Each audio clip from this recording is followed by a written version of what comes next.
பல சின்னஞ்சிறு கதைகள் பேசி வாடி துன்பம் மிக உணர்ந்து பிறவாட பல செயல்கள் செய்து நரை மூடி கிழப்பருவம் எய்தி கொடுங்கூற்று பின்மாயும் பல வேடிக்கை மனிதரை போல் நானும் வீழேன் என நினைத்தாயோ, நானும் வீழேன் என நினைத்தாயோ. பாரதி.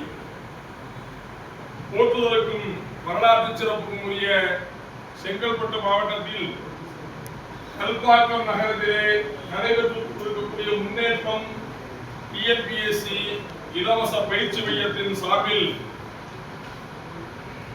உதவும் கரங்கள் காமதேனு சாரினிஸ் ஊருக்கு உதவிடும் கரங்கள் அறக்கட்டளை Swami Vivekananda social welfare organisation R Bhaskaran retired scientific officer ஆகியோர் இணைந்து நடத்தக்கூடிய இந்த பயிற்சி மைய நிகழ்வில் ஊக்கமூட்டும் உரை என்கிற அடிப்படையில் மோட்டிவேஷனல் ஸ்பீச்சாக என்னை பேச வேண்டும், நான் பேச வேண்டும் என்று அழைத்த எங்கள் செய்யூர் நகரில் துடிப்புமிக்க இளைஞராக ஒரு வேளாண் அலுவலராக பணியாற்றிக் கொண்டிருக்கக்கூடிய அருமைக்குரிய சூர்யா அவர்களே, இந்த நிகழ்வை ஒருங்கிணைத்துக் கொண்டிருக்கக்கூடிய சித்திரைக்குமார், அருமைக்குரிய திருவாளர் சித்திரைக்குமார் அவர்களே, மேடையிலே வீட்டிருக்கக்கூடிய பெரியோர்களே, நிகழ்விலே பங்கேற்றிருக்கக்கூடிய அன்பர்களே, இந்த நிகழ்விற்காக வருகை தந்திருக்கக்கூடிய செங்கல்பட்டு ராஜேஸ்வரி வேதாச்சலம் அரசினர் கலைக்கல்லூரியிலே என்னிடம் முதுகலை பயின்ற அருமைக்குரிய மாணவன் கௌரி சங்கர் அவர்களே, மாணவர்களிலே தலை சிறந்த மாணவன், இப்பொழுதுதான் தலை முடியாத சிறந்த மாணவர்கள் இருக்கிறார்கள். தலை முடியால் சிறந்த மாணவர்கள் இருக்கிறார், அவன் தலை முடிவால் சிறந்த மாணவன்.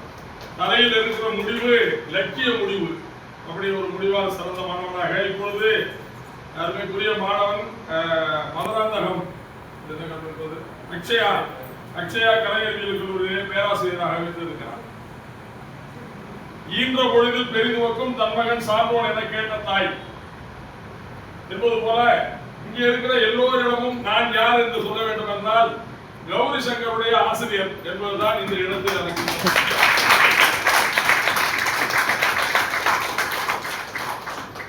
தந்தை மகன் காற்றும் உதவி அவையத்து முந்தியிருப்ப செயல் என்பது போல மகன் தந்தை காற்றும் உதவி இவன் தந்தை என்னோட்டான் கொண்டேனும் சொல். இவருடைய தந்தை என்ன நோன்பு என்ன விரதம் இருந்திருப்பார் இவனை பெற்று இப்படி உயர்த்துவதற்கு என்ற ஒரு நிலையிலே அருமைக்குரிய மாணவர்கள், இது போன்ற மாணவர்கள் என்னுடைய கல்வி பணியிலே ஏராளமான பேரை வளர்த்தெடுத்திருக்கிறோம். ஊக்கமூட்டும் உரை மோட்டிவேஷனல் ஸ்பீச் என்று அவர் அழைப்பதில் போட்டவுடன் தான் மோட்டிவேஷனல் ஸ்பீச் எல்லாம் நிறைய யூடியூப்களில் குட்டி கிடக்கின்றன. கூடியனா ஏராளமான பேர் பேசிக்கிட்டே இருக்காங்க. எனக்கு ஆடை அணிந்து விட்டு புத்தகம் கொடுக்கிற போது 50 எழுச்சி விட்டும் சொற்பொழிவுகள் அப்படிங்கிற ஒரு நூல், இந்த நூலை பார்த்திருக்கேன், 1-2 பகுதியை சும்மா பார்த்திருக்கேன், ஏற்கனவே எடுத்து கொடுக்கிறார்கள். இந்த புத்தகங்களில் எல்லாம் இடம்பெறக்கூடிய எழுச்சி விட்டும் முறையாக என்னுடைய உரை இருக்க போகிறதா என்று தெரியாது. ஆனாலும் நாம் உரையாற்றுகிற போது, நாம் பேசிக்கொண்டே இருக்கிற போது இடையிடையே நீங்கள் என்னோடு சேர்ந்து ஒரு முழக்கத்தை தொடர்ந்து இட வேண்டும். அதை முதலில் நான் சொல்லிவிட்டேன். ஆசைப்படாதே புத்தராகலாம், ஆசைப்படு IAS ஆகலாம். இது ஒரு முத்திரை வாசகமாக எனக்கு உங்களுக்கு பேச வேண்டும் என்பதற்காகவே எனக்கு உரித்தது. இதுவே வாழ்நாள் முழுவதும் இதை பேசுகிற போதுதான் இதை சொல்லலாம்னு நினைக்கிறேன். ஆசைப்படாதே புத்தராகலாம். சொல்லுங்க. ஆசைப்படாதே புத்தகம், ஆசைப்படு IAS ஆகலாம், ஆசைப்படு IAS, எண்ணிய எண்ணியாங்கி எய்துவர், எண்ணிய எண்ணியாக எய்துவர், எண்ணியார் திண்ணியராக பெரி, எண்ணிய திண்ணியராக உள்ளுவதெல்லாம் உயர்வுள்ளல், மற்றது தள்ளினும் தள்ளாமை நீர்த்து, மற்றவை தள்ளினும் தள்ளாத நீர்த்து. ஆசைப்படாதே புத்தராகலாம், ஆசைப்படு புத்தகம் ஆசைப்படு ஐஏஎஸ் ஆகலாம். ஆசைப்படு ஐஏஎஸ் ஆகலாம். எண்ணிய எண்ணியாங்கு எய்துவர் எண்ணிய எண்ணியார் எய்துவர் எண்ணியார் திண்ணியராக பெரிய எண்ணியார் திண்ணியார் உள்ளுவதெல்லாம் உயர்வுள்ளல் உள்ளதெல்லாம் உயர்வுள்ள மற்றது தள்ளினும் தள்ளாமை நிறுத்து. மற்றது தள்ளினம் தள்ளா நிறுத்து. அருமைக்குரிய அன்பர்களே, உங்களுடைய ஒவ்வொருடைய பெயரையும் நான் உச்சரித்து உங்களை எல்லாம் விழித்ததாக நீங்கள் மனதில் வைத்துக் கொள்ள வேண்டும். கோடிட்ட இடங்களை நிரப்பிக் கொள்ளுங்கள். அவர்களே அவர்களே அவர்களே, குறிப்பாக எனக்கு முன்பாக பேசிய அருமை தம்பி பேரிலே ஜெயம் வைத்திருக்கிறார். நீங்கள் எல்லாம் எப்படி ஜெயம் அடைய வேண்டும் என்பதற்கான சூத்திரங்களை சூற்றுமங்களை மிக அழகாக விளக்கிறார். அவர் பேசிக்கொண்டே இருக்கிற போது இப்படிப்பட்ட தேர்வுகளை எல்லாம் நாம் எழுத வேண்டியது இருந்தால் எப்படி இருந்திருக்கும் என்று நான் நினைத்துக் கொண்டே இருந்தேன். ஒருவேளை உயர் கல்வி, ஆராய்ச்சி கல்வி, கல்லூரி பேராசிரியருக்கான தேர்வு என்பதெல்லாம் தேர்ச்சி பெற்றதனால் நான் இந்த இடத்தில் இருக்கிறேன். அந்த ஆப்டிடியூட் ரீசனிங் என்பதெல்லாம் யூஜிசி தேர்விலும் ஒரு பகுதியாக இருக்கும். ஒன்றும் பெரிய செய்தியே ஏற்கனவே 6ஆம் வகுப்பிலிருந்து 10ஆம் வகுப்பு 12ஆம் வகுப்பு வரைக்கும் படித்த தமிழ் புத்தகத்தை மீண்டும் ஒரு முறை நினைவூட்ட போவோம். முதலில் படிக்கிற போது எப்படி இருக்கும், மீண்டும் படிக்கிற போது எப்படி இருக்கும், தெளிவடைவதற்காக எப்படி படிக்க வேண்டும் என்பதுதான் வெற்றியில் இருக்கக்கூடிய ஒரு சூட்சுமம். மனப்பாடம் செய்துவிட்டு தேர்வில் தேர்ச்சி பெறலாம் என்று நினைத்தால் ஒரு காலம் நடக்காது. மனப்பாடம் செய்து வெற்றி பெற இயலாது.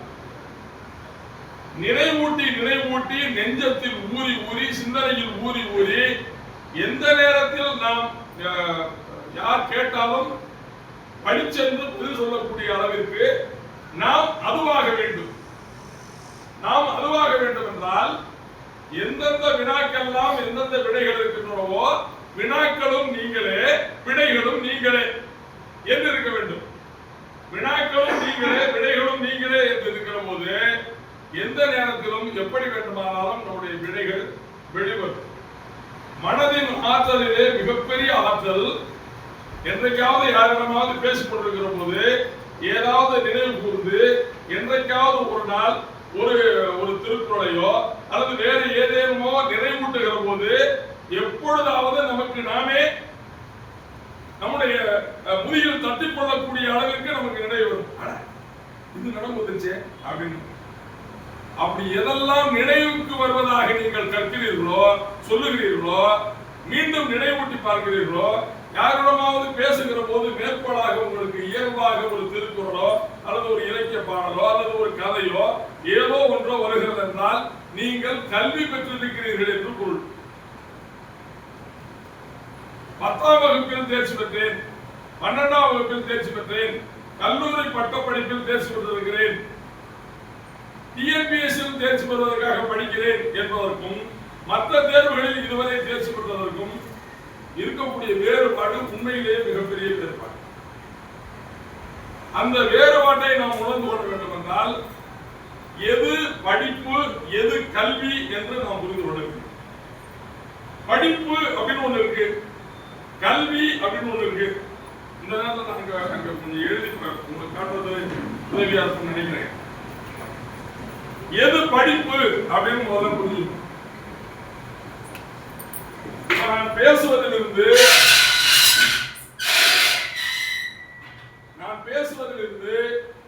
உங்களுக்கு தேர்வுக்கான விடை குறிப்புகள் ஏதும் கிடைக்காது. அப்படியெல்லாம் எதையாவது எதிர்பார்த்து உட்கார்ந்தீங்கன்னா விட்டுருங்க.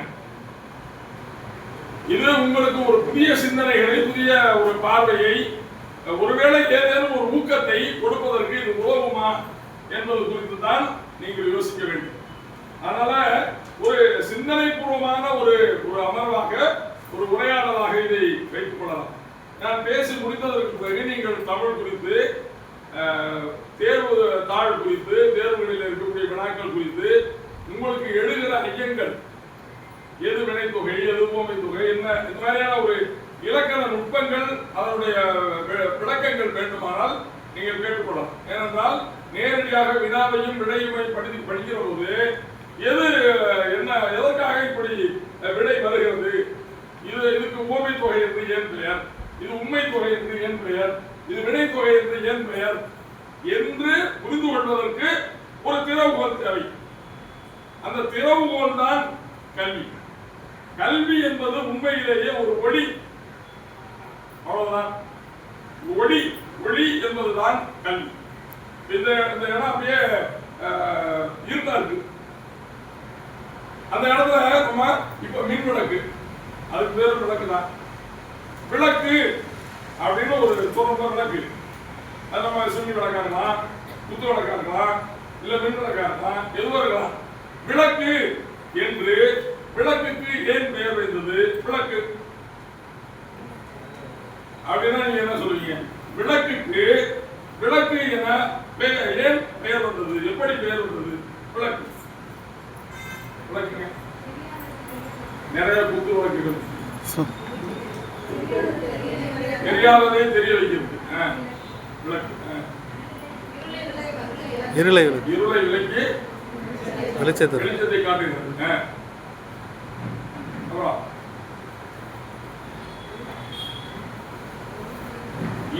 இருளாக இருக்கிற இந்த அறைக்குள் நாம் உள்ளே நுழைகிற போது இருளா இருக்கு.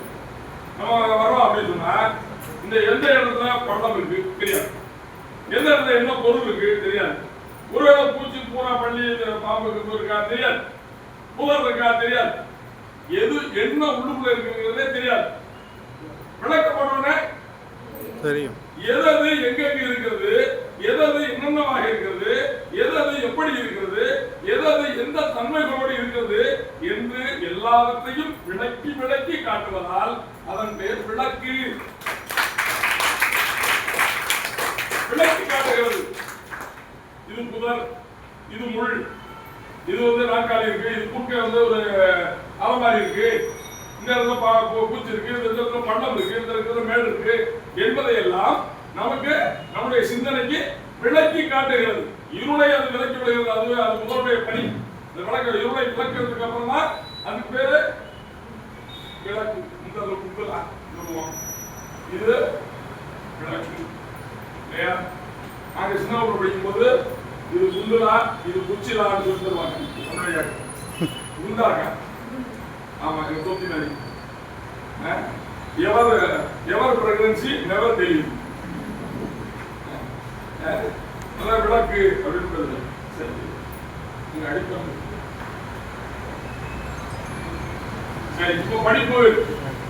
எது படிப்பு, எது கல்வி அப்படிங்கிறத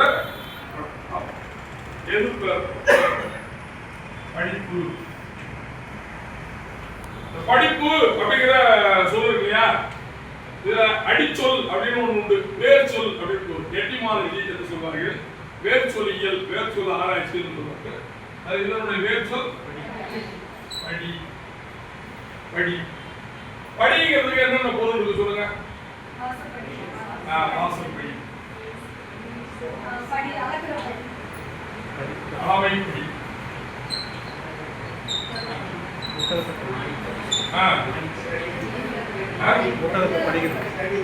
கீழ்படி,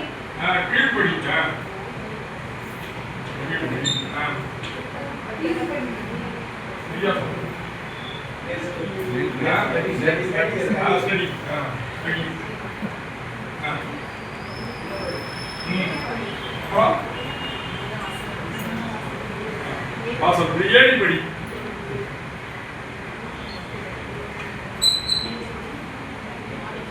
இல்லையா? சரி, படி அப்படிங்கும்போது வாசற்படி அப்படின்னா நுழைவாயில். வாயில் அப்படின்னு பேரு. என்ன பேரு? வாயில். வாயில் படின்னு சொல்றோம்ல, வாயில் படிதான் வாசற்படின்னு நம்ம சொல்றோம். வாயில் படி, வாயில், வாயில், வாயில் சொன்னா பிரித்தெழுதுங்க. வாயில், வாய் கூட்டல் இல், வாய் கூட்டல் அப்படின்னா இல்லத்தின் வாய் இல்லையா? நம் உடலின் வாய் இது. உடலில் தங்கியிருக்கும் உயிரை காப்பாற்றிக் கொள்வதற்கு உணவிடுகிறது இந்த வாய். அதனால இதுக்கு பேரு வாய். போற்று வாய், வாய், வாயில், வாசலில் இருக்கக்கூடிய இல்லின் வாய், இல்லின் வாய் வாயில் அப்படின்னு வச்சுக்கலாம். அதுபோல வாசல்.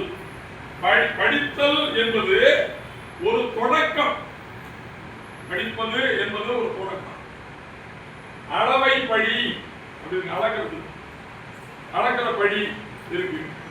அளவை படி அது 1/2 லிட்டரு, 1/4 லிட்டரு, 1/2 லிட்டரு, 1 லிட்டரு இப்படி படிக்கிறோம்ல இருக்கு. அப்படி அளவளவாக அளவளவாக படிப்பது இல்லையா? அறிமுகத்திற்கு படிப்பது படிப்பு. முதல்ல அறிமுகத்துக்காக உள்ள நுழைவதற்கு படிப்பு. அப்புறம் அளவளவாக படிப்பது படிப்பு. என்ன அளவு? தொடக்க கல்வி, நடுநிலை கல்வி, உயர்நிலை கல்வி, மேல்நிலை கல்வி, பட்டப்படிப்பு, பட்டமேற்படிப்பு, ஆராய்ச்சி. அளவளவாக படிப்பது படிப்பு இல்லையா? கீழ்ப்படி, பின்பற்றுவதற்காக படி அப்படின்னு ஒரு பொருள் இருக்கு. மனதில் தங்கும்படி, நல்ல கீழே தங்கும்படி படி. இது படி, படிதல். மனதில் படியுமாறு படி, அளவளவாக படி. மனதில் பதியுமாறு படி. ஏணிப்படி, ஏணிப்படி ஒரு பாவத்து போச்சு. ஏணிப்படி, ஏணிப்படி படிப்படியாய் படித்து படிப்படியாய் உயர், படிப்படியாய் உயருமாறு படி. படிப்படியாய் உயர்வதற்கு படி. படிப்படியாய் உயரலாம் படி. படிப்படியாய் உயரலாம் படி. படிப்படியாய் படி. படிப்படியாய் உயரலாம் படி. படிப்படியாய் ஏறி உயர்வதற்கு படி என்கிற நுட்பத்தை எல்லாம் படிப்பு என்கிற சொல். அப்ப அது படிப்பு அப்படிங்கிறதுல மொத்தமா பார்த்தோம்னா அளவு என்று ஒன்று இருக்கிறது. எந்த அளவு? ஒவ்வொரு வகுப்பு, வகுப்பு அப்படிங்கிறது ஒரு அளவு. வகுப்பு என்பதற்குள்ள பாடத்திட்டம் என்பது ஒரு அளவு. என்னென்ன இருக்கு பாருங்க வரிசையா. இந்த அளவுக்குள்ள என்னென்ன இருக்கு? அளவு, அளவு அப்படிங்கிறது நீங்க அந்த படியை விட்டுருங்க. அளவு கொண்டு வாங்க இல்லையா? பாடத்திட்டம் ஒரு அளவு இல்லையா? பாடத்திட்டம் அப்படிங்கிறது ஒரு அளவு. பாடத்திட்டத்துக்கு அப்புறம் தேர்வு அப்படிங்கிறது ஒரு அளவு. 100 மதிப்பெண் தேர்வு அப்படிங்கிறது ஒரு அளவு. இந்த தேர்வுக்குள்ளேயே வினா வகை அப்படிங்கிறது ஒரு அளவு. வினா விடை அது ஒரு அளவு இல்லையா? அப்புறம் தேர்வுக்கான தேர்ச்சிக்கான மதிப்பெண் அளவு இல்லையா? குறைந்த தேர்ச்சிக்கான மதிப்பெண், அதிகபட்ச தேர்ச்சிக்கான மதிப்பெண் அப்படிங்கிற அளவு. அப்படி அப்புறம் இந்த பாடத்தை வந்து எப்படி படிக்கிறது? ஒவ்வொரு கால அளவு, பாட வேலை, பாட வேலைங்கிற அளவு, பாடத்திட்டங்கிற ஒரு அளவு, பாட வேலைங்கிற அளவு, மதிப்பெண் தேர்வுங்கிற ஒரு அளவு, தேர்வுக்கான மதிப்பெண் அளவு, கால அளவு என்பது ஒரு அளவு, ஒட்டுமொத்தத்திற்கான படிப்பு கால அளவு அப்படிங்கிறது ஒரு அளவு. இப்படி அளவளவாய் படிப்பது படிப்பு, அளவளவாய் படிப்பது படிப்பு, அளவளவாய் உயர்வதற்கு படிப்பதும் படிப்பு. அப்ப அந்த அளவளவாக இருப்ப மாடி எப்படி இருக்கு? மேல் படிக்க ஏறணும். ஏன் தொங்குக்கு முடிஞ்சது 2 படி தாண்டி ஏறணும். இல்ல கௌரி சங்கருக்கு சூர்யாவுக்கு அப்படின்னா கொஞ்சம் 4 அடி தாண்டி கூட தாவ முடியும். ஒரே அடி எங்கேருந்து மேல தாக்க முடியுமா? முடியாது. படிப்படியாய் செல்ல வேண்டும் என்பதற்காக தான் படியே வச்சிருக்கலாம். எல்லாராலையுமே ஏறி தாவ முடியும்னா அது தேவையே இருக்காது. அப்ப அளவளவாக உயர்வு என்பது இருக்கிறது. அப்படின்னா நமக்கு இவ்வளவு தானே இருக்கு, நமக்கு இவ்வளவு தானே தெரியுது என்று தொடங்குகிற போது வரும் இல்லையா? அந்த எண்ணம் வருகிற போது நாம் உயர்வை நோக்கி படித்துக் கொண்டிருக்கிறோம் அப்படின்னு நினைக்கிறோம். இவ்வளவுதான் தெரிஞ்சிருக்கு, இவ்வளவு தெரியணுமே, இவ்வளவுதான் படிச்சிருப்போம், இவ்வளவு படிக்கணுமே என்ற மலைப்பு கூடாது. மலைப்பு கூடாது. மலைப்புன்னு வந்துச்சுனாலே பிழைப்பு போயிடும். மலைப்பு இருக்கக்கூடாது. முதல்ல நம்முடைய எண்ணங்கள் எங்க இருக்கோ நம்முடைய இலக்குகள் எங்க இருக்கோ அதை நோக்கிய பயணத்தில் நாம் இருக்கிறோம் அப்படிங்கிறத உறுதியாக இருந்து கொண்டு நாம் போய்கொண்டே இருக்கோம் இல்லையா? அப்ப இது அப்ப படிப்பு அப்படின்னு சொன்னா மொத்தத்துல நீங்க பாத்தீங்கன்னா பாடத்திட்டம், தேர்வு, காலம், மதிப்பெண் அளவு இப்படி வச்சிருக்கா. அப்ப வரையறை உள்ளது படிப்பு. மொத்தமா எல்லாத்தையும் பார்த்தோம்னா எல்லாத்துக்கும் ஒரு வரையறை இருக்கு இல்லையா? பாடவேளை இல்லையா, பாடத்திட்டம், மதிப்பெண் அளவு, உயர் மதிப்பெண், குறைந்த மதிப்பெண், எல்லா கால அளவு எல்லாமே அளவு இருக்கு. எனவே வரையறை உள்ளது படிப்பு. வரையறை உள்ளது படிப்பு அப்படின்னா வரையறை அற்றது கல்வி. அப்ப கல்வி வேறு, படிப்பு வேறு. இப்ப கல்வி அப்படின்னா என்னன்னு பார்ப்போம். கல்வி அப்படிங்கிற சொல் இருக்கு. கல்விங்கிற சொல்ல எப்படி தெரியாம சொல்லுங்க. கல் கூடல் கல் கல் கல் கூடல் வி கல் கல் வி. கல் அப்படின்னா என்ன பொருள் அப்படின்னா கல் என்றால் தோண்டு என்று பொருள். கல் என்றால் தோண்டு. வி என்றால் மேலெடு என்று பொருள். வி என்றால் மேலெடு என்று பொருள். தோண்டு அப்படிங்கிறத நினைவூட்ட ஒரு திருக்குறள் உண்டு. சொல்லுங்க பாருங்க. தோண்டுதல் ஒட்டரை கூறு அவங்க வேணுமா? ராஜசங்கரி சங்கரியா? ராஜசங்கரிக்கு ஒரு பாராட்டு சொல்லுங்க. இப்ப ராஜசங்கரிய கைதட்டி பாராட்டுங்க அப்படின்னு சொன்னோடனே யாரெல்லாம் மனப்பூர்வமா கைதட்டுங்களோ அவங்க எல்லாம் உறுதியா உயர்ந்துருவீங்க.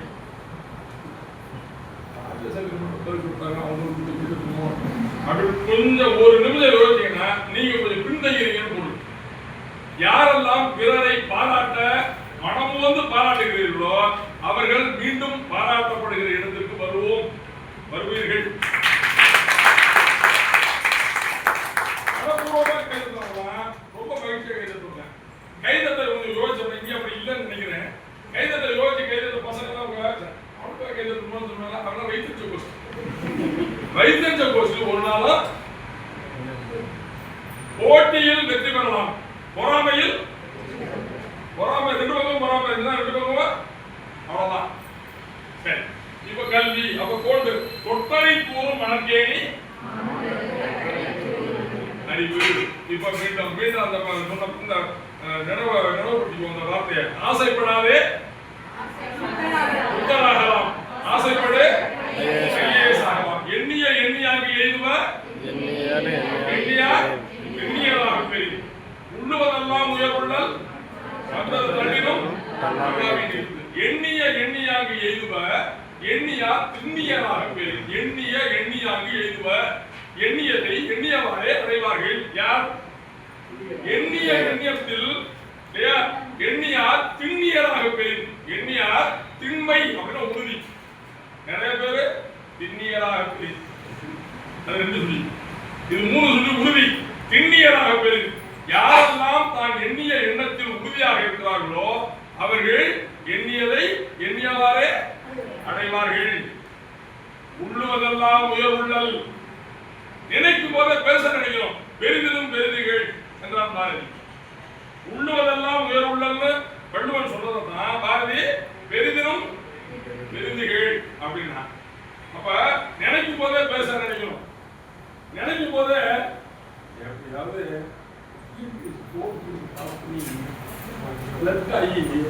கஞ்சி ஊற்றுதா போதும் அப்படின்னு நீங்க நினைக்கிறதே போர்த்து குரூப் நினைச்சீங்கன்னா போர்த்து குரூப்பை அடையிறது கொஞ்சம் சிரமமா போயிடும். ஏன்னா நம்ம எல்லை கூட அப்படி இருக்கு. போட்டி அப்படின்னா அப்படிதானே.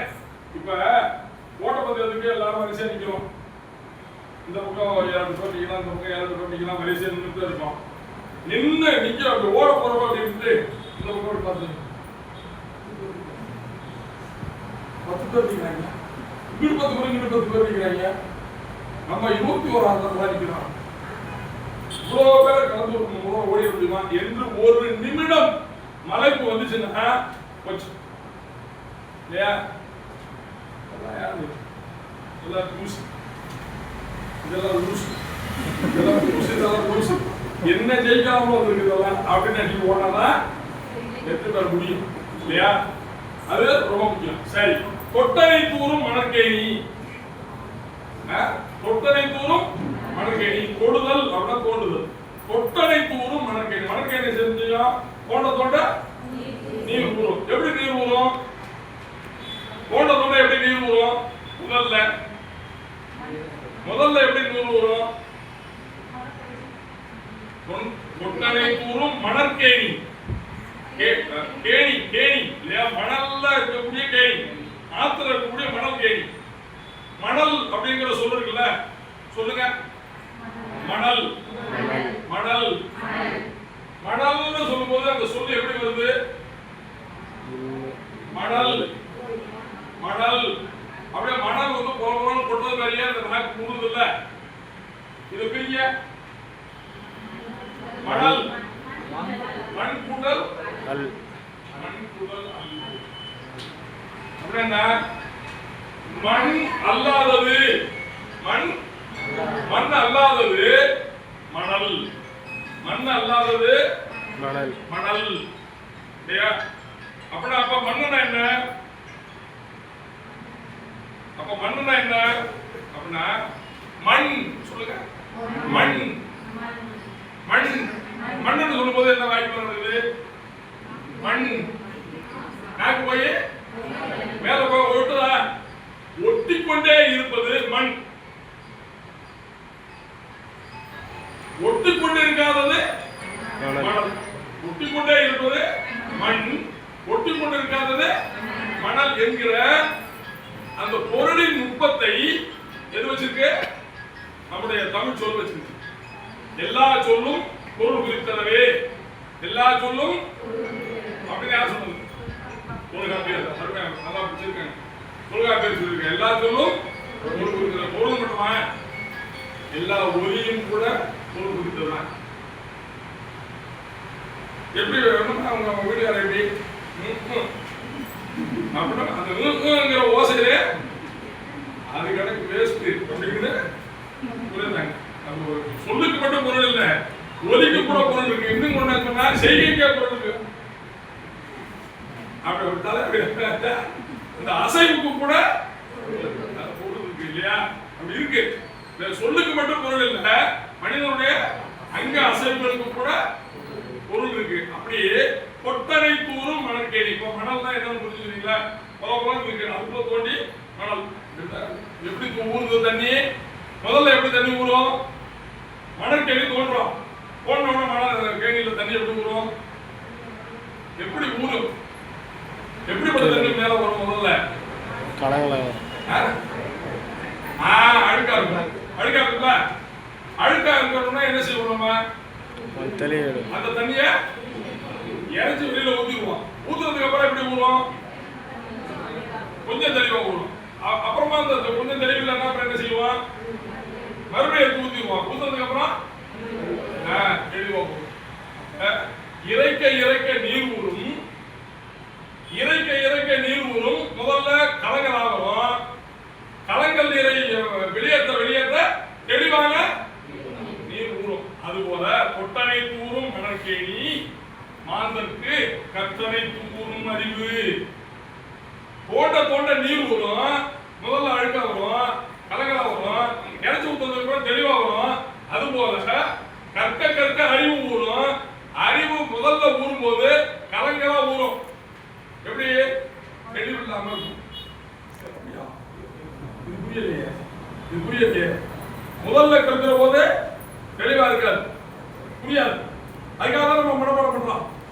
மனப்பாட கல்வி படிக்கிற போது சின்ன வகுப்புல நீங்க எப்படி படிச்சுக்கிட்டு தெரியல. எங்களுக்கு எல்லாம் எஸ்ஏ ஒன்று இருந்துச்சு, பேராகிராஃப் ஒன்று இருந்துச்சு. Once there was a money time அப்படின்னு மனப்பாடம் படிச்சிருப்போம். Once there was a money time கூட்டம் இருக்க நடந்து படிச்சு வச்சிருப்போம். அதெல்லாம் படிச்சு வச்சிருக்காரு மாதிரி மனப்பாடமா படிச்சு வச்சிருக்கிறது. போய் அங்க பேராகிராஃப் எழுதும்போது once there was a money time அப்படின்னு போயிட்டே இருக்கும்போது டெத் அப்படிங்கிற இடத்துல முடிக்கிட்டு நின்றும். டெத் நின்றும். மறுபடியும் என்ன செய்யணும்?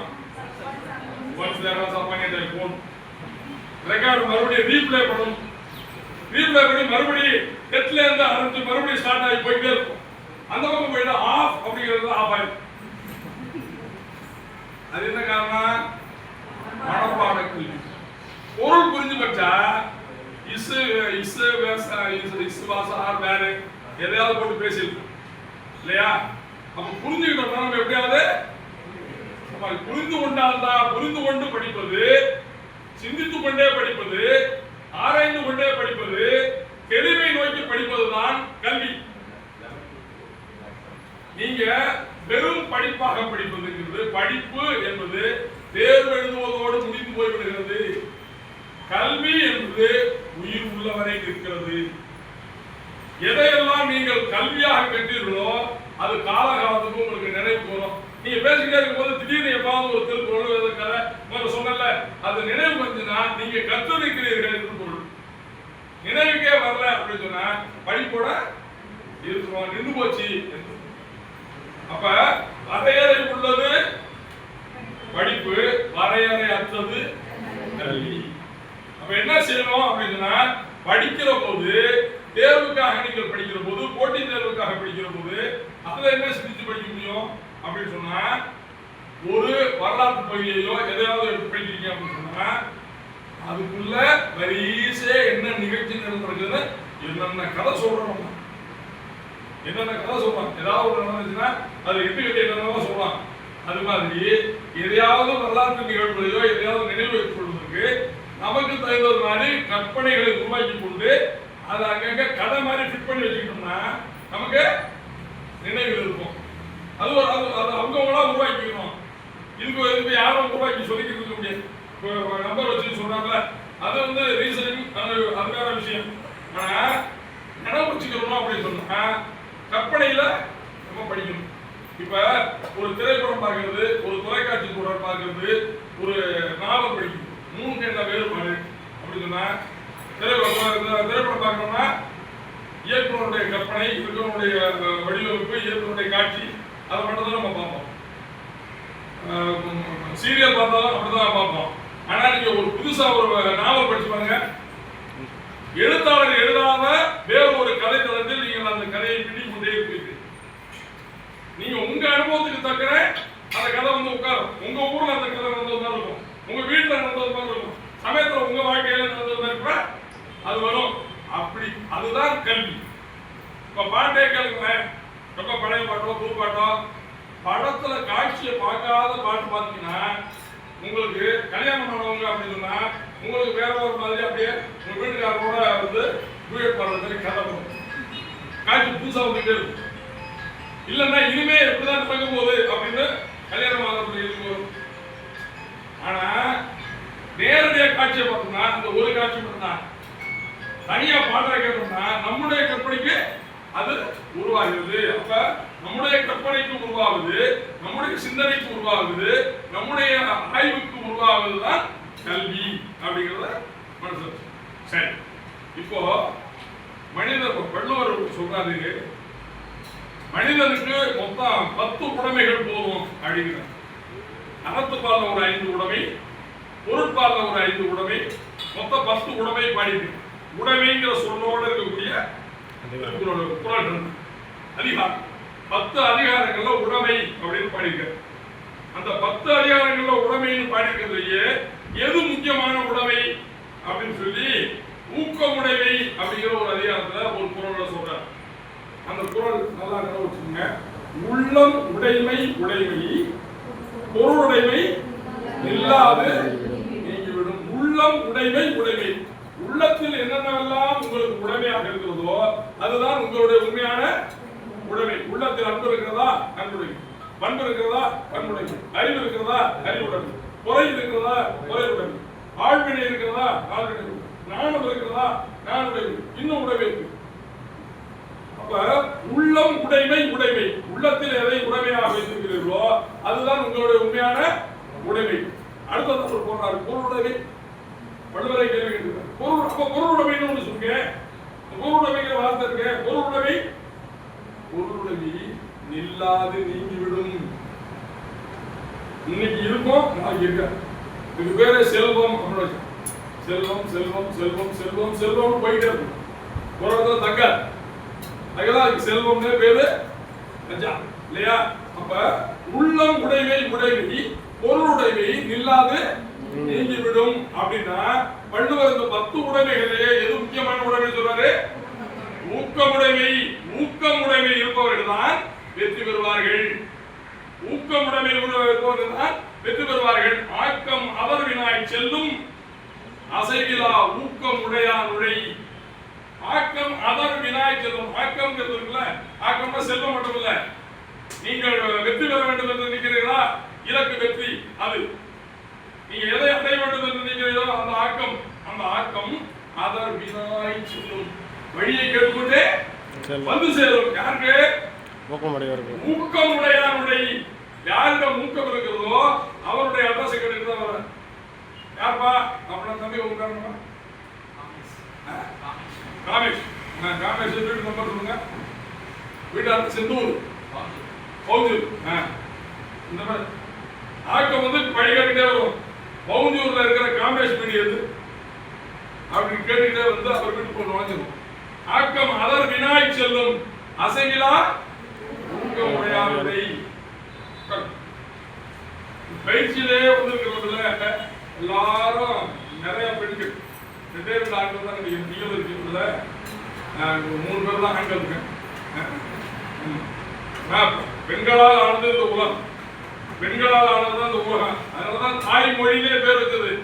தாய் மொழிவதால் தான் அதுக்கு பேரு தாய்மொழி. இப்ப பாருங்க, கௌரவசங்கர் படிக்கிறவங்க சரி, இப்போவும் சரி, ரொம்ப காலமா பாக்குறேன். பிஏ தமிழ்ல யாரும் அதிகமா படிக்கிறான்? பெண்கள். மனைவிகள் தான் அதிகம். எம்ஏ ஆய்வு வரைக்குமே பெண்கள் தான் அதிகம். நான் இப்ப நினைக்கிறது தாய் மொழிந்ததால் தாய்மொழி என்பதல்ல, தாய்களே படிப்பதால் தான் இப்ப தாய்மொழி. தாய்களே படிப்பதால் இன்னைக்கு தாய்மொழி இருக்கிறதா? ஆண்களே படிக்கிறதா தாய்மொழின்னு பேரு. வேற ஆண்கள் தான் வச்சிருப்பா தாய்மொழின்னு. ஆனா இப்பதான் தாய்களே படிக்கிறார்கள். ஆனா தாய்களே நீங்களாவது தாய்மொழிகளில் உங்கள் பிள்ளைகளுக்கு பேர் வைக்கணும். தாய்மொழியை படிக்கிறது மட்டும் இல்ல, தாய்மொழியில முதல்ல பேர் வைக்கணும். என்ன பேர் வைக்கிறதுன்னு தெரிய மாட்டேங்குது. யாராவது வீட்டுக்கு போனோம்னா அவன் பெரிய சுரேஷ், இவன் சின்ன தினேஷ், அவன் விக்னேஷ், ஒரே வீட்டுக்குள்ள வந்து பாம்பு புத்தம் இருக்கு. சமஸ்கிருத பாம்பு புத்தாவே இருக்கு. தமிழ்ல தாய்மொழியில பேர் வச்சா பொருள் என்னன்னு இருக்கும். வெள்ளக்கார பேர் வச்சா சார்லஸ் உட்டு, சாண்டனே ஒரு பேர், நிறைய பேர் கிளே அப்படின்னு பேர் வச்சிருக்கீங்க. அவங்களுக்கு பேருக்கும் மனிதர்களுக்கு சம்மந்தம் வச்சிருந்தா கிளேன்னு களிமண் பேர் வைக்கிறான், சாண்டு பேர் வைக்கிறான், உட்டு பேர் வைக்கிறான். நம்ம அப்படியே வச்சிருக்கா அன்பன், அறிவன் இல்லையா? என்னென்ன அழகழகான பேர் இருக்கு. நாம் எந்த பண்பு பிள்ளைகள் வளர வேண்டும் என்று நினைக்கிறோமோ அந்த பேரை பிள்ளைகளுக்கு வைக்கணும் இல்லையா? அப்படி பேர் வைப்பதன் மூலமா அந்த உணர்வு வரணும். சரி இருக்கணும். அப்ப உள்ளமுடைமை உடைமை அப்படிங்கிறது முக்கியமாக இருக்கிறது. சரி, இப்போ எல்லாரும் உலகத்தில் பிறக்கிறோம், எல்லாரும் பிறந்திருக்கோம். எல்லாருக்கும் ஒரு காலத்துல கடைசி காலம்னு ஒண்ணு இருக்கும். இப்போ பிறந்தவங்களா இறந்ததுக்கு அப்புறம் கொண்டு போய் அடக்கம் பண்ணிட்டு அல்லது கல்லறைன்னு வச்சாங்கன்னா அங்க வந்து ஒரு ரசித்து ஒரு கல்வெட்டு வைக்கிறாங்க. கல்வெட்டுல என்ன வைக்கிறாங்க? பிறப்பு, மாதம், ஆண்டு. இந்த பக்கம் இறப்பு, நாள், மாதம், ஆண்டு. பேரை போடுறாங்க மேல. மாதவன், பிறப்பு, நாள், மாதம், ஆண்டு. இறப்பு, நாள், மாதம், ஆண்டு. இந்த பக்கம் பிறப்பு, இந்த பக்கம் இறப்பு. இடையில ஃபுல்லா கேப். பிறப்புக்கு இறப்புக்கு இடையில ஃபுல்லா கேப். அப்படின்னா என்னதான்? இவன் வாழ்க்கையில செஞ்ச காரியம் ஒண்ணு போனா மகாத்மா காந்தி கல்லறையில் அப்படி எழுதி முடியுமா? பகத்சிங் கல்லறையில் அப்படி எழுதி முடியுமா? முடியாது. வள்ளுவருக்கு கல்லறை இல்ல, எல்லாத்தையும் முடியுமா? முடியாது. அப்ப பிறப்பு இறப்பு இரண்டுக்கும் இடையில் யார் சிறப்பு சேர்க்கிறார்களோ அவர்கள் பேர் தான் வரலாற்றில் எழுதி வைக்கப்படும். அவர்கள் பேர் தான் வரலாற்றில் எழுதி வைக்கப்படும். வாழ்கிறது. நம்முடைய பேர்லாம் இருக்கும். படிக்கிறப்ப பள்ளிக்கூடத்தில் நிறைய பேர் பேர் இருக்கும். ரேஷன் கடையில பேர் இருக்கும், ரேஷன் கார்டுல பேர் இருக்கும், ஆதார் அட்டையில பேர் இருக்கும் இல்லையா? வேலை போனோம்னா அட்வான்ஸ் பேர் இருக்கும். இவ்வளவுதான் பேர் இருக்கும். இந்த உலகில் கோடானு கோடி எத்தனையோ கோடி பேர் பிறந்து விட்டு போயிருக்கிறார்கள். யாருடைய பெயர் இந்த உலகில் இருக்கிறது? இந்த நூலகத்தில் எத்தனை பேர் இருக்கு இல்லையா? அவர்கள் தான் எச்சத்தை விட்டுவிட்டு செல்ல வேண்டும் இல்லையா? தக்கார் தகவலர் என்பது அவரவர் எச்சத்தால் காணப்படும்னா அவர்கள் விட்டு சென்ற நற்செயல்களா? எத்தனை நூல்கள் இருக்கு? 3 பேர் இருக்கு. திருக்குறளுக்கு எத்தனை உறவு இருக்கு? யோசிச்சு பாருங்க. அப்ப வரலாற்றில் ஏதேனும் சாதித்தவருடைய பேர் தான் வரலாற்றில் பதிவாகி இருக்கிறது தவிர வெறுமனே பிறந்தா ஏதோ கிடைச்சதை சாப்பிட்டா விதிவந்தன்னைக்கு வெந்ததை செஞ்சா விதிவந்தன்னைக்கு செத்தவன்னு இருக்கிறவங்களுடைய பேர்லாம் கிடையவே கிடையாது. எவ்வளவு கோடானி பேர் உலகத்துல இல்லை. ஆனா நிறைய பேரை நம்ம படிக்கிறோம். இப்ப சொன்னார்ல 15 எழுத்தாளர்கள், 15 இலக்கியவாதிகள், அவங்க தான் பாடத்திட்டம் வச்சிருக்காங்க. என்ன பொருள்? அத்தனை ஆயிரக்கணக்கான எழுத்தாளர்கள் இருந்தாலும் தமிழ் எதுக்கிற போது இந்த 15 பேர் தான் முன்ன நிக்கிறாங்க அப்படிங்கிறது இல்ல. அப்ப அந்த 15 பேர் எப்பேற்பட்ட சாதனையை செய்திருக்கிறார்கள்? அவர்கள் பெயர்களை நிறுவி சென்றிருக்கிறார்கள். அவர்கள் பெயரை நினைவில் வைத்திருந்தால் நாம் வெற்றி பெறுவோம். ஒரு பெயரை நினைவில் வைத்திருந்தால், அவர் எழுதிய நூல்களுடைய பெயரை நினைவில் வைத்திருந்தால், அவர்கள் என்ன சிந்தித்தார்கள் என்பதை நினைவில் வைத்திருந்தால் நம்ம வெற்றி பெறலாம். அவர்கள் படைத்ததால் வெற்றி பெறுகிறார்கள். நாம் நினைவில் வைத்திருந்தால் வெற்றி பெறலாம். படைப்பதோட நினைவில் வைத்திருக்கிறது சிரமமா? வள்ளுவர் படைத்ததோட நம்ம நினைவில் வைத்திருக்கிறது பெரிய சிரமமா? சிரமம் இல்லை. அப்ப என்ன செய்யணும்? பகிர்வு முதல் முக்கியம், உரையாடல் ரொம்ப முக்கியம். தனியா படிக்காது. அப்பப்ப எப்போது வாய்ப்பு தேவைப்படும் போது நண்பர்கள் 3-4 பேர் சேர்ந்து குரூப் ஸ்டடி, யாருக்காவது பதில் தெரியல அப்படின்னு சொல்லுவேன். நான் நேர்காணல் நடந்தது. நான் வந்து டிஆர்பி அரசுக்கு படிக்க 2007 வரும்போது நேர்காணலுக்கு போய் சென்னையில் உட்காந்துருக்கோம். எனக்கு பக்கத்தில் என்னுடைய சீனியர் ஒருத்தர் உட்காந்துருக்காரு. அவர் பக்கத்தில் உட்காந்தவர் அடுத்து மாதம் போகலாம் அப்படின்னு தெரிஞ்சோடனே ஒவ்வொரு பேராக கூப்பிட்டுருக்காங்க. என்னை பார்த்து கேட்டாரு, மாதம் இப்படின்னா என்ன அப்படின்னு பழைய இலக்கணத்தில் இலக்கணத்துல இருந்து சங்க இலக்கியத்துல பழசு பழைய விஷயங்கள்ல இருந்து கல்வெட்டுல இருந்து இப்படி ஒரு 4-5 கேள்வி கேட்டார். 4-5 கேள்வியில 2 தான் என்னால சொல்ல முடியும். இலக்கணம் எப்படி அப்படின்னு நான் கேட்டுட்டு நான் வந்து பின்னடைய நான் என்ன செஞ்சேன், நவீன இலக்கியத்துல மாடல் லிட்ரேச்சர் இருக்குல்ல, அதுல இருந்து 5 கேள்வி அவருக்கு தெரிஞ்சது கேள்வி கேட்டாரு. நமக்கு 5ல 2 தான் தெரிஞ்சது. நம்ம மாடல் லிட்ரேச்சர்ல இருந்து கேட்போம் அப்படின்னு மாடல் லிட்ரேச்சர் நான் கேட்டல, அவரை 2 தான் சொன்னாரு. உனக்கு தெரிஞ்சது தெரிஞ்சுருக்கேன், எனக்கு தெரிஞ்சதை நான் படிச்சு தெரிஞ்சுருக்கேன். அங்க என்ன கேள்வி கேட்க போறாங்க நமக்கு தெரியாது. அங்க கேள்வி கேட்கறதுக்கு என்னால சொல்லிட முடியுங்கிற நம்பிக்கையோட நான் போறேன். பேசாம எதிரான்னு கேட்டு அப்படிதான் என்னுடைய நேரங்கள் இயல்பாக நடந்தது. வெற்றி பெற்று வந்தோம்னு வச்சுங்க, ஐயோ என்ன செய்யறது அப்படின்னு ஒரு நொடி மலைக்கு போயிருந்தா உள்ளுக்குள்ள போறப்ப கிணறி இருப்போம். எனக்கு இயல்பா நேரம் நடந்துச்சு. அது ஒரு வசதியா போச்சு. உள்ள போனோடனே வாங்க பாவன் அப்படின்னாங்க. எல்லாரும் எனக்கு சொல்லிட்டு உட்கார்ந்தேன். மாதவன்கிறது யாரை குறிக்குது, மாதவன்கிறது யாரை குறிக்குது அப்படின்னாங்க. நான் சொன்னேன், மாதவன்கிறது திருமாலை குறிக்கிறது வந்து பெரும்பாலும் சொல்லுவாங்க. மாதவன்கிறது மாபெரும் தவம் செய்த எல்லோரையும் குறிக்கும். மாபெரும் தவம் செய்தவர்கள் அப்படிங்கிற பட்டியல்ல நிறைய முனிவர்கள் இருக்காங்க. புத்தரை குறிக்கும், மகாவீரரை குறிக்கும், சிவனை கூட குறிக்கும். யாரெல்லாம் மாபெரும் தவம் செய்தார்களோ, யாரெல்லாம் மாபெரும் முயற்சி செய்தார்களோ அவர்கள் எல்லாருக்குமே மாதவன்கிற பேர் குறிக்கும் அப்படின்னு சொன்னேன். அது அவங்களுக்கு ரொம்ப பிடிச்சி போச்சு. அந்த நேர்காணலை எதிர்கொள்வது நீங்க தேர்வுல இருக்கு. நேர்காணல் எப்போது போனீங்கன்னா நேர்காணல் போகிற போது முதலில் செய்ய வேண்டியது, நேர்காணலுக்காக உட்கார்ந்து அந்த எக்ஸ்பர்ட்ஸ் இருக்காங்கல்ல, ஒவ்வொருத்தரையும் கண்ணை பார்த்து வணங்க சொல்லணும். நீங்க ஐ டு ஐ கான்டாக்ட் கண்ணை பார்த்து வணங்க சொல்லிட்டீங்கனாலே உங்க மேல ஒரு நல்ல அபிப்பிராயம் உங்களுக்கு வந்துடும். இல்ல கண்ணை பார்த்து நீங்க யாரையுமே சரி முதல்ல அது தெரிஞ்சுக்கலாம். லைஃப் ஸ்கில் ரொம்ப முக்கியம். தேர்வுல வெற்றி பெறுவது நீங்க படிச்சு தேர்ச்சி பெறுவீங்க. லைஃப் ஸ்கில் பாருங்க. யாரெல்லாம் உங்களோட நண்பர்களாக இருந்தாலும் சரி, உறவினர்களாக இருந்தாலும் சரி, யாரெல்லாம் உங்கள் கண்ணை பார்த்து பேசுகிறார்களோ அவர்கள் எல்லாம் 80 விழுக்காடு நம்பிக்கைக்குரியவர்கள். யாரெல்லாம் கண்ணை பார்க்காமல் பிளாக் மார்க் பேசுகிறார்களோ 80 விழுக்காடு ஆபத்தானவர்கள், 20 விழுக்காடு சஸ்பென்ஸ். அதுக்காக தான் வள்ளுவர் சொல்ற மக்களே போல்வர் கயவர்.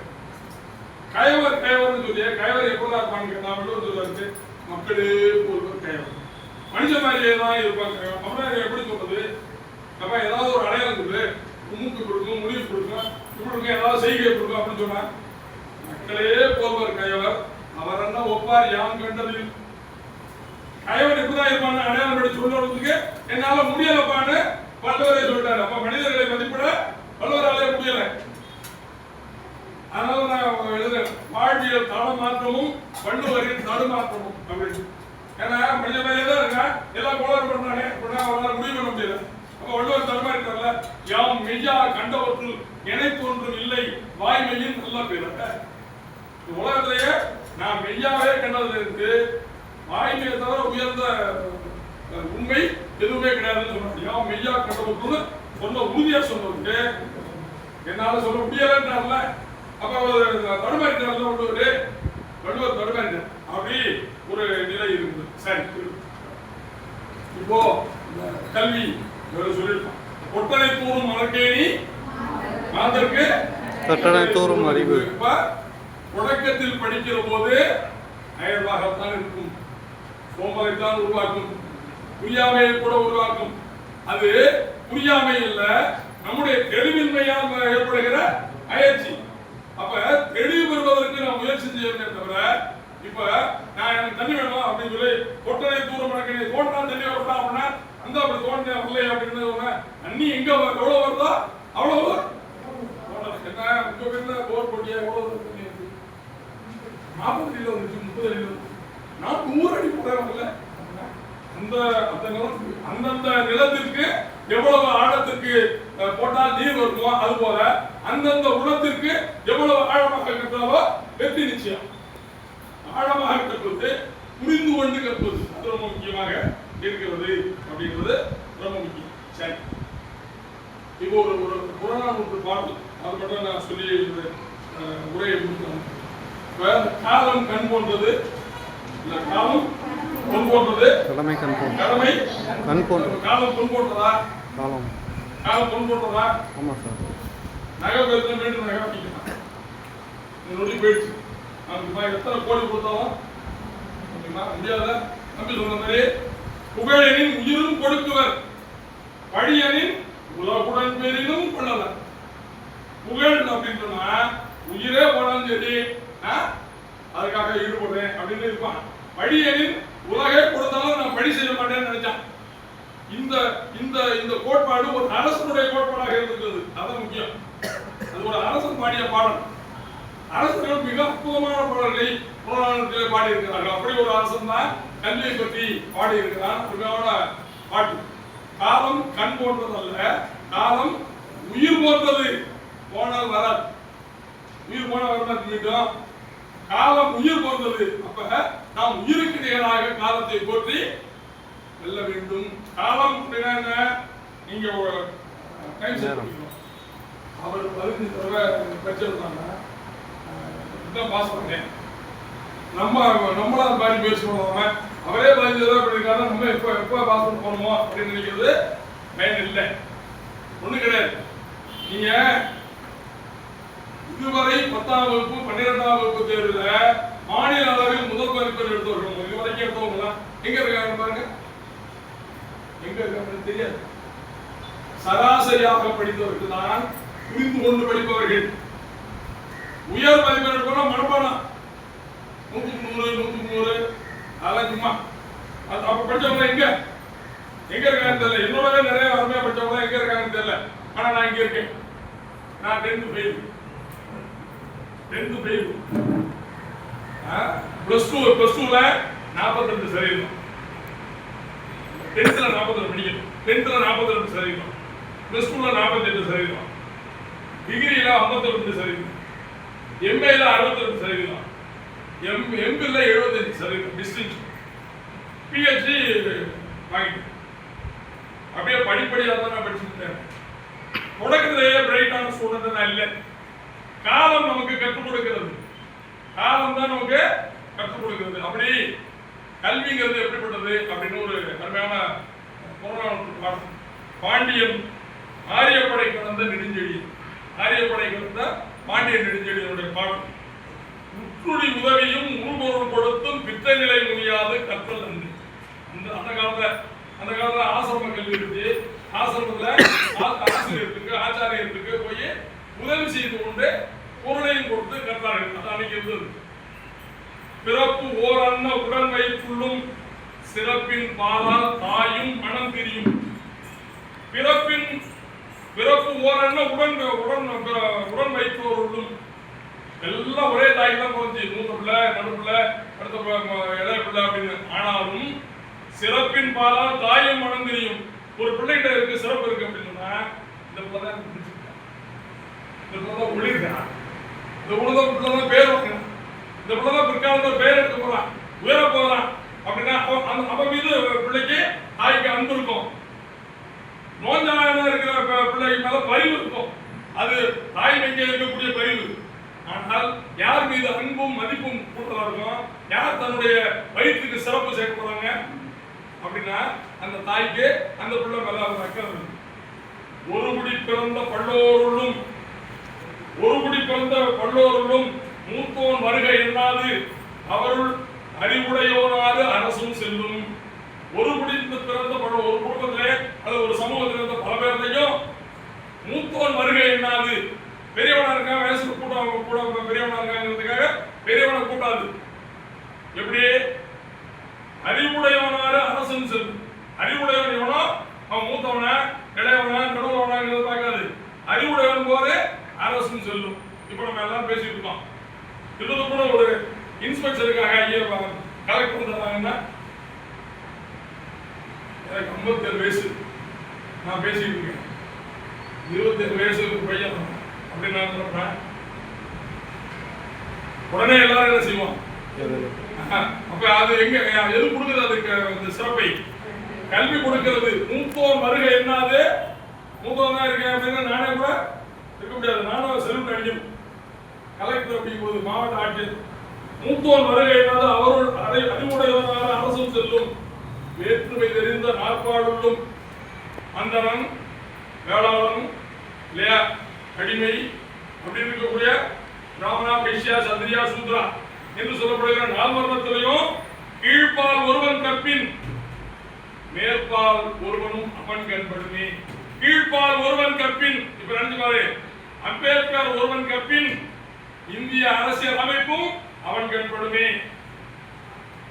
இந்திய அரசியலமைப்பு சட்டத்தை எழுதுறதுக்கு அமைக்கப்பட்ட குழுல 3 பேர் பிராமணர்கள். நிறைய பேர் எல்லாம் எழுதவே இல்லை, முழுக்க பேர் தான் எழுதி முடிச்சாரு. ஆனா அங்க யாருக்கு தலைமை பொறுப்பு கிடைச்சது? ஆற்றலும் அறிவும் உடையவன் என்பதனால அம்பேத்கருக்கு அந்த இது கிடைத்தது. மேற்பால் வேற்றுமை தெரிந்த மேற்பால் உள்ளும் கீழ்பால் ஒருவன் கற்பின். கீழ்பால் அம்பேத்கர் வச்சுக்கோங்க. மேற்பால் ஒருவனும் அவன் கண்படுமே. மேல இருக்கக்கூடிய எல்லாரும் அவனை சார்ந்தவர்களாக ஆவார்கள். அம்பேத்கர் அரசியலமைப்பு தலைமை தாங்கினார் அப்படின்னு சொன்னா அந்த இடத்துல மேற்பால் பிறந்தவராக இருந்த காந்தி அதை அங்கீகரித்தார். மேற்பாலில் பிறந்த ஜவஹர்லால் நேரு அவர் அங்கீகரித்தார். மேற்பாலாக பிறந்த 2 பேரும் அங்கீகரித்ததுனால்தான் அம்பேத்கர் அங்க அங்கீகரிக்கப்பட்டார். இல்லையா? ராஜேந்திர பிரசாத் அது ஒரு பக்கம் இருக்கும். ஆனா இவர் உயர்வதற்கு காரணம் அதுவாக இருந்தது. இந்த இடத்துல அம்பேத்கரோட நினைச்சு பாருங்க. லண்டன் நூலகம் இருக்கு. லண்டன் நூலகத்தில் 2 பேருடைய படம் இப்போ 2 பேருடைய படம் இருக்கு. ஒன்று கார்ல் மார்க்ஸுடைய படம், இன்னொன்று டாக்டர் அம்பேத்கருடைய படம். கார்ல் மார்க்ஸ் அம்பேத்கருடைய 2 பேருடைய படம் தான் லண்டன் நூலகத்தில் இருக்கு. ஏன் அப்படின்னா காரணம் சொல்றாங்க. அந்த லண்டன் நூலகத்தில் இருக்கிற அனைத்து புத்தகங்களையும் எடுத்து படித்த 2 வாசகர்கள், அந்த வாசகர்களை நாங்கள் பெருமைப்படுத்துகிறோம் அப்படின்னு வச்சிருக்கோம். ஒருத்தர் கார்ல் மார்க்ஸ், ஒருத்தர் அம்பேத்கர். எப்படி அடைந்தார் அம்பேத்கர் அந்த இடத்தை? கல்வியால், ஆர்வத்தால், முயற்சியால். அப்ப என்ன வேணும்? தன்னம்பிக்கை, விடாமுயற்சி, கடின உழைப்பு. 3 இருந்தா அந்த அம்பேத்கர் வந்து வண்டியில போகும்போது வண்டியை விட்டு முடிச்சு விட்டான், போனி சாக்கு பையில உட்கார வச்சான், தண்ணி குடிச்ச உடனே என்பதெல்லாம் நினைத்து அப்ப நான் பள்ளிக்கூடம் போக மாட்டேன்னு இருந்திருந்தாருன்னா நமக்கு ஒரு அம்பேத்கர் கிடைத்திருப்பாரா, நமக்கு ஒரு அரசியல் சாசன அமைப்பு கிடைத்திருக்குமா? அப்ப எவ்வளவு பெரிய ஒரு சிறப்பை உடையவர்களாக அம்பேத்கர் மாறினார் அப்படின்னா அதுதான் சிறப்பு. அப்ப இதுதான் சிறப்பு இருக்கிறது. அப்ப வரலாற்றில் உழைப்பவர்கள், வரலாற்றில் சிந்திப்பவர்கள், வரலாற்றில் சிந்திப்பதை செயலாற்றுவர்கள் வரலாறாய் மாறுகிறார்கள். பிறப்பு இறப்பு இரண்டிற்கும் சிறப்பை சேர்ப்பவர்களாக இருக்கிறவர்கள் தான் தன்னம்பிக்கை, விடாமுயற்சி, கடின உழைப்பு, இந்த மூன்றையும் உங்கள் மந்திரங்களாக வைத்துக் கொண்டு உங்கள் வாழ்க்கையில் நீங்கள் வெற்றி பெற வேண்டும். நீங்கள் படிப்பது போர்த்து குரூப்பாக இருக்கலாம், போர்த் அப்படிங்கிறத எழுதி பாருங்க. போர்த் அப்படிங்கிறது எழுதிங்கன்னா இருக்குல்ல, போர்த் இருக்குல்ல, முதல் வெற்றி ஃபர்ஸ்ட் வச்சுக்கங்க, ஈங்கிறது விக்டர் வச்சுக்கங்க. முதல் வெற்றி உங்களுடையதுதான் என்று படியுங்கள். நீங்கள் போர்த் குரூப்பில் மட்டுமல்ல, குரூப் ஒன்றிலும் நீங்கள் வெற்றி பெறலாம். இப்ப மீண்டும் ஆசைப்படாதே உத்தராகலாம், ஆசைப்படு எண்ணிய எண்ணியாங்கு எய்துவ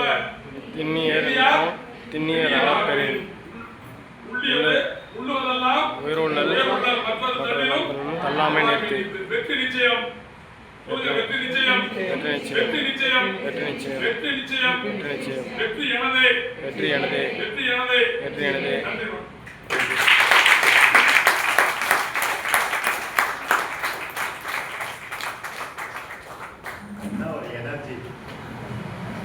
அருமை. அதாவது ஒரு அனுபவ பேச்சுன்றது இங்கதான் நம்ம புரிஞ்சுக்க முடியுது.